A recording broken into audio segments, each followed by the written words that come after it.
ñinin kaliminye ko do ko wa biya ba fo ko qur'ana aya wute ñogo nguli ko qur'ana aya do ko fa yawma idhin la yashalu an jambi insu wala jan ko aya do la ko yomal kama do alete hadamade ani jinna lete foy ñinin kaw ka junubula aya do kuna la ba fo waqifuhum innahum mas'ulun ayu jawbina ñinin ka آية دولة ولا نشالن الذين أرسل إليهم فلا نشالن الذين أرسل إليهم ولا نشالن المرسلين نونو كتشوبي قرآن كنو ko akon nunun be ñogon wuli an ba fo a cigiye ñinin kalimin ne ana folo ko wahabiya o wahabiya da ya addus kun sogo ka son kun sogo abe safana wahabiya mi na yede qur'ana ni sunna ani ala famu salafu salih katugu salafu ko abe sa de wahabiya be wala gata katade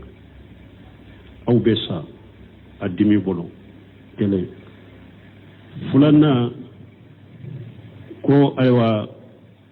alaka aya wahabiya ko alaka waya aya utenyo ngule wahabiya ma fode ima kala de ima qur'ana de kala ima tawsiru kala ala yirido ko afala yatadabbaruna alquran walau kana min indi khayri allah lawajadu fihi ikhtilafan kaseera ala yirido ko awte qur'ana tashi ka jate minawa nimun qur'ana tumbora ala tanade fe atumbe sosoli chaman surala ala yirido yofo qur'ana te nyogo nguli fana ede be nyogo nguli e yere edebe ñogo wuli qur'anate o ni aya munun fulen ni nye tawsir kelaw mujahidun bun kasir no kacca ni tawsir kitabuta aya munun be nilla halaya uyo fara ñogonka aya munun ba fo alate mugon ñinin kay ka junubula ani aya munun ba fo ko be be ñinin ka ñinin kali ye cogo ya fulade jabu fulo ñinin kali ye cogo ya fulade suwalu al istikhbar wa istilam ala ka mogo ñinin ka pour ka kibariya ñini fe ka ke komi eye min nke ala ta do aki ñinin ka de pour ka kibariya ñini fe ube aki ñinin ka de pour ka doni ñini fe ala te mogo ñinin ka o ñinin ka sugula parce que ala ba bedo ala te mogo ñinin ka fa be kibariya ñini fe ube ka doni ñini fe ka baraketa wala ala bo bodo na ko alete jinna hada madan yinin ka ta jinna yinin ka mana alete jinna hada madan yinin ka ka kibariya yinin fe ika junubu kera wu make alete jinna yinin ka ki kibariya yinin fe pui ka ale ala duniya ya ali yennin ka go min ka alete mo yinin ka ni ale be nin bedon yinin kalimu nun be je Allah yinin yennin de ale yinin kanu munu sabati suwalu tawbigh wa taqbih ki ñinin ka pour ki la gosi ki dusu tiyan ani ki iwa ila gosi eman nin kewa pour ka ewa i dusu tiyan o ñinin kali tawbiri ki ñinin ka pour ka la ila gosi o ñinin kali de be kel qiyama ki ñinin ka pour ka ñinin kali nke ki dusu tiyan ki la gosi ñinin kalim be keni ode ñinin kalim munu nana ko ñinin kalu be ko la ñinin ode jabu fulen ni jabu fulanna ko yomal qiyama do hadama de alati ñinin ka ko e yere be ka ko fo abi da noro e ka sufe be kuma ka be fo al yawma naqtamu ala afwahim ona na aya wurela ala ko nebu daw noro o ka bolo o sew o farkulo ulu de be kuma ka be fo itenye ka fenna yere e wadda be nori yere sufe de ba be fo ni nye jabu fulana jabu sabana kiyama do mindo akaja do yoro chama de do yoro te kelenye do yoro do be aya munun nana ni ala ko lete mo nyinin ka junubula do yoro do be ala ti nyinin ka do yoro be do be ala bi nyinin ka kiyama ko samba bi duru jodi de do yoro do be be nyininka do yoro do be te nyininka don ke bawe aya nunu fara nyon kan nin choko de la mba fo kambe min fo kalande ye munum be arabu kando mahmudul amin sinkiti ya kitabu dilaninka aw yana anko ala yenin dina korosi ala ya korosi de koy min ma kala ka famu ede ma kala ka famu sino bambantini kanna gelero munafaqi ani cinyele kelani kanna geleni kuma sitana nin dina ma na jabu ni doni ko ma jabi ka teme wala yatunaka bi masali illa jinaka إلا جينك بالحق وأحسن تفسيرا depuis kafiru au karamogo munun temanawuye ala koluma ako cide ma kuni kuma sitenayima ni misali ya sitenayima fonni ala benayima ni tiɲaye ani tawsiri nyuma haraw karamogo ma sira soro ka defo bonin qur'ana la aka karamogo ba munun temana aw de besha fonni mo min makurana kala ka famu ka don ka kuma kala ka famu de mamudu amin sinkide kitabu dilaninka dafu ibhami wal itirabi an ayat al kitab dafu ibham wal itirabi an ayat al kitab sinkitiba min adwaul bayanu tigi ayat kitabu dilaninka ko kanyini ke ibhami mana komin to bamaran kamme ko sobe kanyeni ke puru wa mugo munun ba jatemina ko qur'ana ayawu ku be korose no be nyugo nguli kanyeni ke ko boy dafu ibhami de tirabi an ayati alkitab mamula mun sin katika kitabu nyumamni abe abafo kafara kafana munun bafo ko injaja ewa majaja be qur'ana kuno akon majaja te qur'ana kuno o kitabu ye kitabu nyumai aka nyine kakala donc ni afan ale fana be kuma nin ko sugu de la qur'ana aya ni qur'ana aya u be fara nyogon ka chogodi u bora nyogon ko be fara nyogon ka chogodi don ko be fara nyogon ka chogoma bofo donc ale ko akon ni aya munu fulenne nya aya u do ba fo ala be benyin ka aya u do ba fo ko ewa atenyin ka ako doni ke baga wuye jabu sabade fola mais ale ko jabu mun tilendo no nyesile no fulade do ale o defo ale ye fulade fo donc afolo ye munye anye jabu folo afolo ye munye nyinen kali ye chogo ya fulade mana kin nyinen ka puru ka kibariya nyinen fe ube ka doni nyinen fe alate mo se nyinen kanoye wodi ato ko alete mo nyinen ka ni ala ko alete mugo nyininka o korode kinyin ka puru ka kebara nyini fewa ube ka doni nyini fewa ika barake tawla alete mugo nyininka nyininka rika aleba bedo aya munun nana ko ibe nyininka limmindo ko eyere dusu cinya kila maloya kiyama kere ka beki ka maloya do nyininka li de beki ka puru kinyininka e man nin ke ba kim maloya be nyana kiyama keneka nyininka li de beki ka akon ni foloy fulana kiyama ye doyoro chamande doyoro dola ala be nyinin kay ka fota be wa barake tawni fota la doyoro dola ala ci nyinin ka donc ala ni fulade fo kitabu kon ala ka hakki mandam ni hakkilina sugu munum be jamana kono ala ka tubu nyoya annuye nonu nyana nana ni jiya labandela ni rejo soso koy ani kafir munum ni sendo silamiya ciyanila ulu de be silama dondo forme ka wore duma ka rejo soso dayilo kan nin kuma sugu bini koro puru be se ka silama sella se ko ka silamiya la tumi me na fulo munum be dima nin kama ika jahannaba jani na fulo iba ke kulu de to ni ma iba ke ka wulu de to ima sagi ko be ka tubi be halaki jiya ibe halaki lagara ete se ka wobo nin qur'ana la ite se ka nobo ci den ka sunna ite se ka wobo la ite se ka defo bola ibe na fulo nunu mbo ni ma tubi kasa kata jahannaba kata jani ala kan kisi kantanga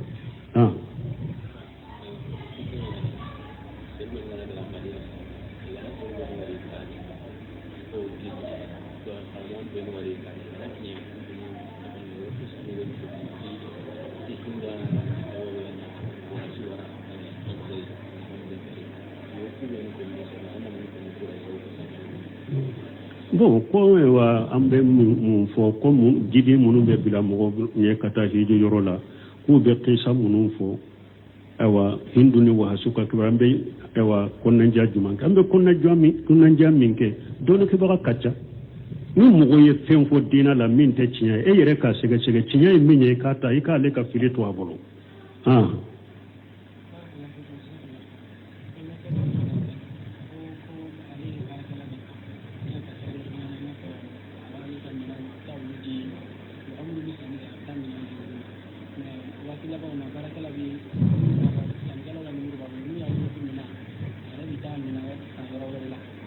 i ka kuma faamu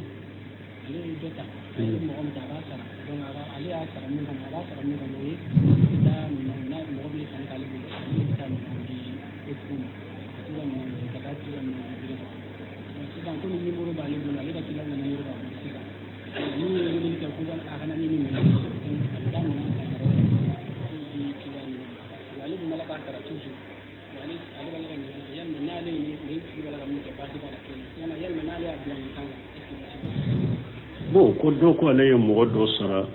mɔgɔ dɔ ta ka sara pour a ka libération kɛ ale ye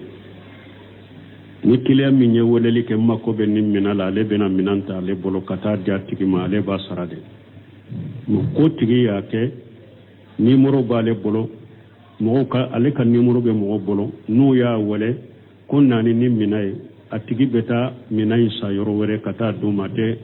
a tɛ ale ka minɛn ta ka taa yala nin bɛ cogo la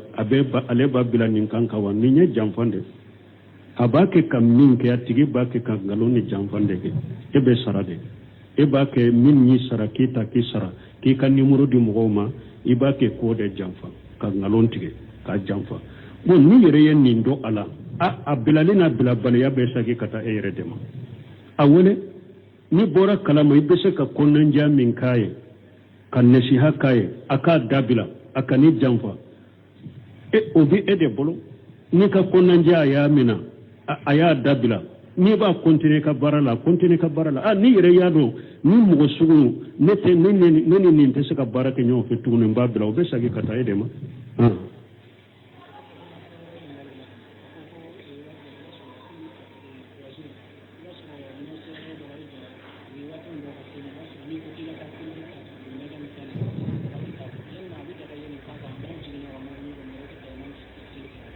ma faamu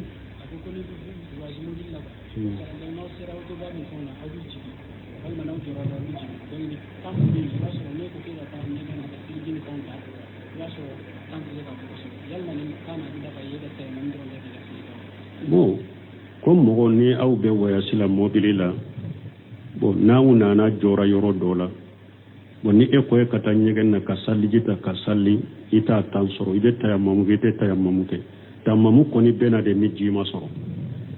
ji ma sɔrɔ i bɛ bana b'i la i tɛ se ka baara kɛ ni ji ye sinon ka ji kɔni to ye fo i ka saliji de ta ka sali bon a b'a kɛ hali ni sali wagati taamaw la n'u b'u fara ɲɔgɔn kan de jamu taqdimu b'i bolo jamu ta'khiri b'i bolo n'a y'a sɔrɔ e yɛrɛ y'a dɔn sali fana wagati de don a ma temps sɔrɔ mais lagasara wagati mobile kɔni bɛ jɔ yɔrɔ dɔ la i b'a bila de lagasara wagati i bɛ sali fana lagasara fara ɲɔgɔn kan ou bien a bɛ yɔrɔ min fɛrɛ la i bɛ se ka taa ɲɛgɛn na ka saliji ta sali fana wagati dɔn mais lagasara wagati mobile tɛ jɔ saliji ta sali fana wagati ka sali fana ni lagasara fara ɲɔgɔn kan o ye jamu taqdimu ye ou bien ni yɛrɛ y'a dɔn a bɛ mobile kɔnɔ sali fana sera a tɛ jɔ mais ni lagasara bɛ na se yɔrɔ dɔ la a bɛ jɔ ye an bɛ se ka saliji ta ka sali i b'a bila ni sera jamu ta'khir i bɛ sali fana ni lagasara fara ɲɔgɔn kan mais ka ji kɔni to a tɛ daga ko i bɛ tayamamu kɛ ka sali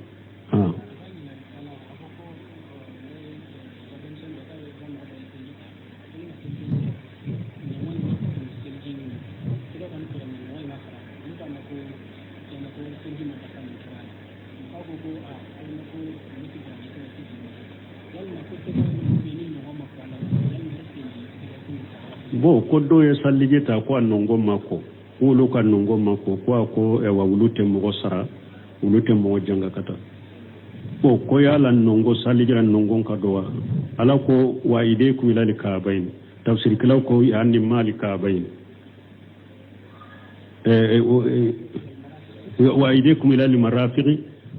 wala shay'un ta mali ka'bayn wa idaykum ila al-marafiqi yani mali marafiqi fon nongon ka do saliji kono de ni nongon ma do saliji kono be farda yoro de la saliji tiana ni saliji fana tiana ye salli mi sallina o tiana fo in nongon ka kode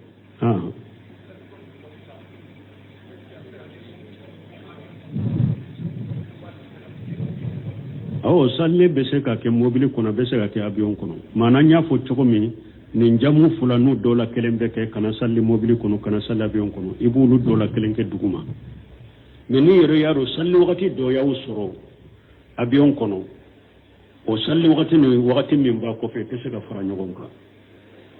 misalla salle fana salle donna avion kono la sara soro avion kono la sara ne futuru se ka fara nyogon ka yere baɗo ni avion bina jigi doro na be jigi yoro min fana ba soro tile binna ibe avion ni salli jibe la na ya soro ni salli ji donna avion kono ibe salli avion kono ni salli ji ma don avion kono ibe ta avion ka ewa kabini kono ni be sika salli ta ibe salli ji ta ibe salli avion kono ni jite fana ibe ta ya mamuka avion mo kateme yoro ni gongo baka ibe ta ya mamuka ibe salli avion kono salli cugo min kan noyma mobile fana bo cugo la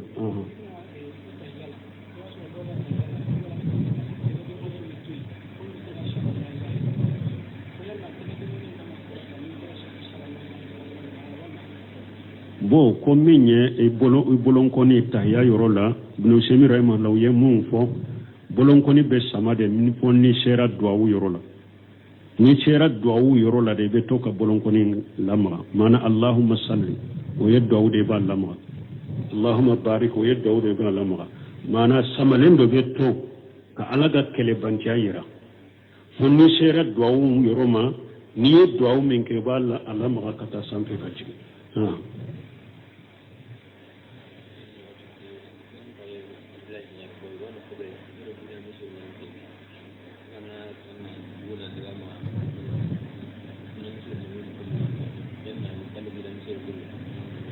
bon ko yala ko doko lu be yoro mi wulunu bira misru de kasuru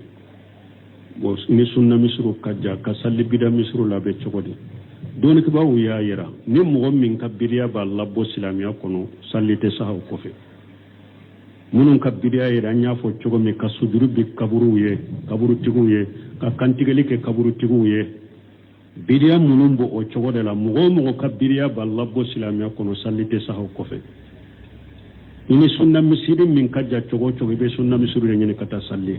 ube ka salli ka sokono mais munun ka bidiya ye fasiqiya yesa aka bidiya mal Allah bo silamiya kono kabayra dungude do fasiqa do aba kanna ni salli yoro reti bolo jama salli te bi ka boyka ko parce que bidiya be misiri kono ube bi e wa misiri almamiya bidiya mo goy ibeta salla ko fe shagal baniye nin jabi akon ni tinyali fulaye nyon soranna min kan no gambodeta ni misiru kono na ukera bidia bola bidia mugo bu iwe alimami uye me uka bidia mu labo silamiya kono an fule ko fulani nyogon cede sisa na ya suru sunna misiri worete imma anna salli an ka so kono ubi anna ta salli bidia misiru la akon ni nyari fulade akon min kan no ambode ta juman kan no akon kata salli bidia misiru la akon parce que nan tara salli bidia misiru la ka bidia ye fasika dan ka salli ka kene mais na an salliran ka so kono sallika kenede mais anya alaka nyamar kan do to ambe nyin kawla lawara wari kawma rakina wa aqimu sala wa atu jaka wari kawma rakina ako anyo o wajibi toy donc o wajibi masuliya banka donc ewa donc o tieli kabo kateme bidia misiru sallika wala ko mbeta salli bidia misiru landinka nu ka bidia mo labo islamiya kono bidia munun be amul labo silamiya kono bidia mo min baka bidia ma labo silamiya kono salli yoro wore tan fana bolo ummanna sallu ko fe ubanna sallan ka so kono ibeta sallu ko fe de ko wakati sera sere banda kinda ko ti jagan maga ina munda mun na ban layama ti hoti ina munda na tantin na bungane ne hoti bumbu kenta daga na tanganya jaganga ti Allah parenda jaganya ka ti bumbu kimanya tanganya jaganya bon ko niyan yin kalim min ke dro ko do ko sahaba le bola ba fe ka kella yayi ko do ko ay alebe sagay nyele maka ke misiye ka dama ko do ko ay misi kallah yayi mani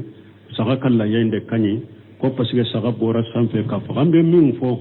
la yayi rolande la ka fo an kanyi kali jabula anya fo ka kutubala hadiya do le ya do nyame de kanyi o ko fe misi o ko fe saga o ko fe ba misi kanyi ni kelembe de bi kan misi faga misi kanyi kateme saga ka mais nabe fara misi kare mo wolon fula be fara misi ka misi fana sara wolon fula na i kelembe ka saga faga saga ka usawe don ko yu fo ni jogo de la ni kelembe se ki kan misi faga misi de kanyi kateme saga ka kateme ba ka nabe je misi da de mo wolon fula be je misi la misiri fana ka sara wolon fulanna i kelen be se ka saga fana ka usawe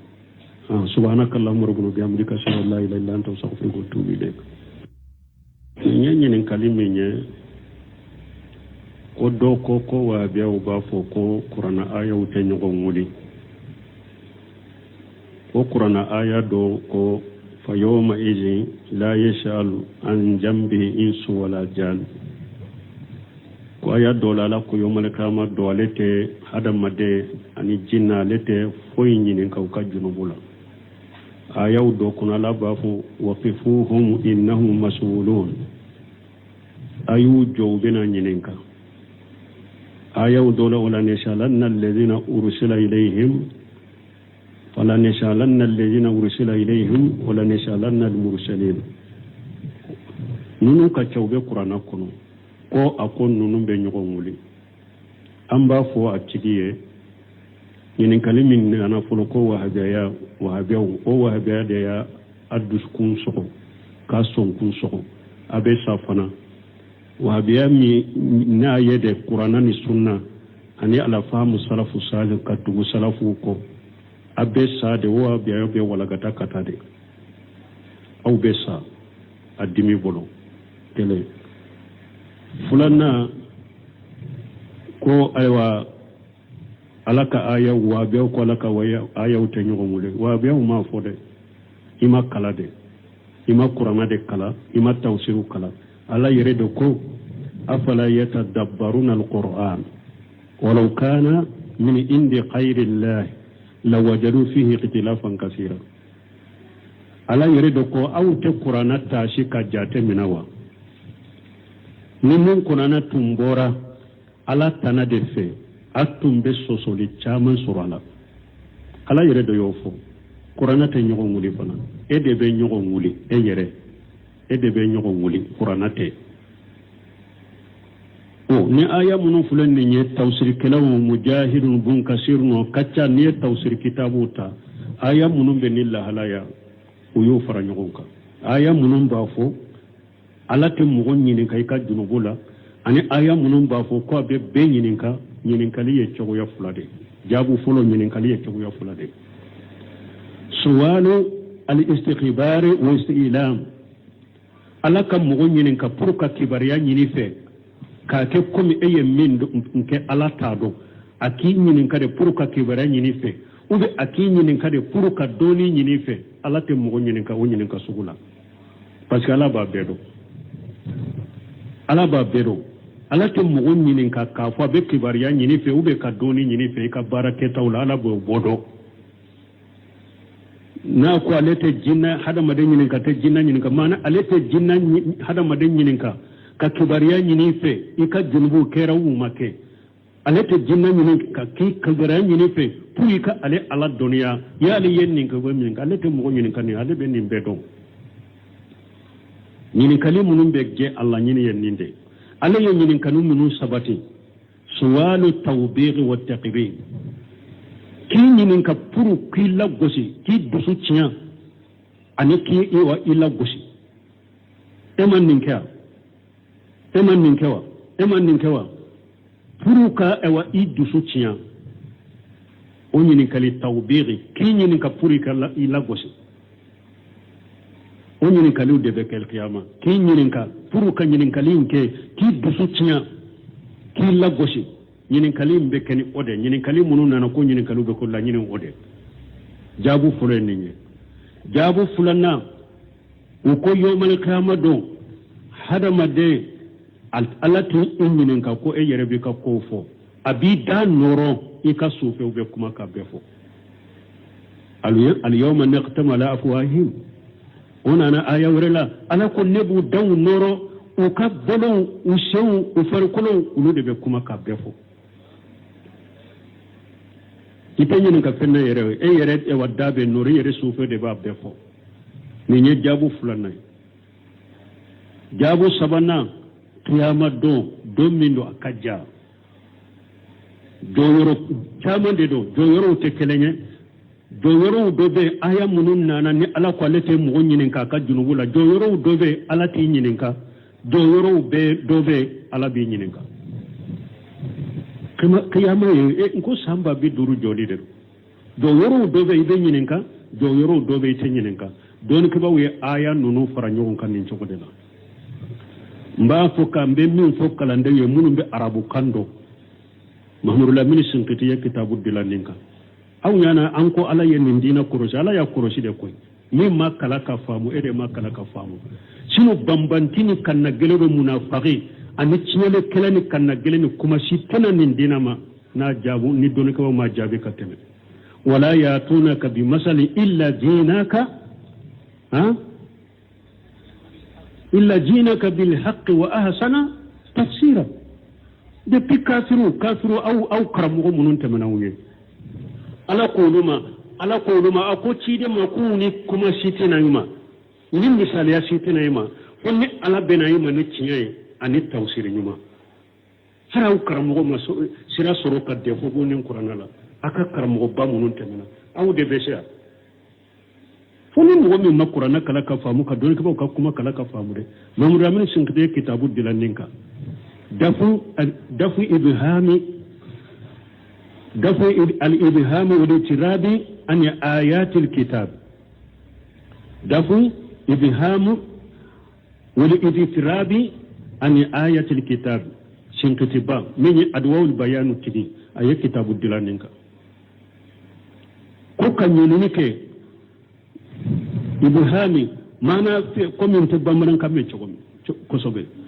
kanyoni ke puru wa mugo munun ba jate mina ko qur'ana ayaw ku be korose no be nyugo nguli kanyoni ke ko boy dafu ibhamil bitirabi an ayati alkitab mawla mun sin katika kitabu nyumamni abe abafo kafara kafana munun ba fo ko injaja ewa majaja be qur'ana kuno ako majaja te qur'ana kuno o kitabu ye kitabu nyumay aka nyine kakala donc ni afan ale fana be kuma nin ko sugu de la qur'ana aya ni qur'ana aya u be fara nyogon ka chogodi u bora nyogon ko be fara nyogon ka chogodi don ko be yu fara nyogon ka chogoma bofo donc ale ko akun aya munu fulen nya aya u do ba fo ala be benyin ka aya u do ba fo ko ewa atenyin ka ako doni ke baga wuye jabu sabade fola mais ale ko jabu munu tilelo no nyesile no fulade do ale o de fo ale ye fula de fo donc a folo ye munye anye jabu folo a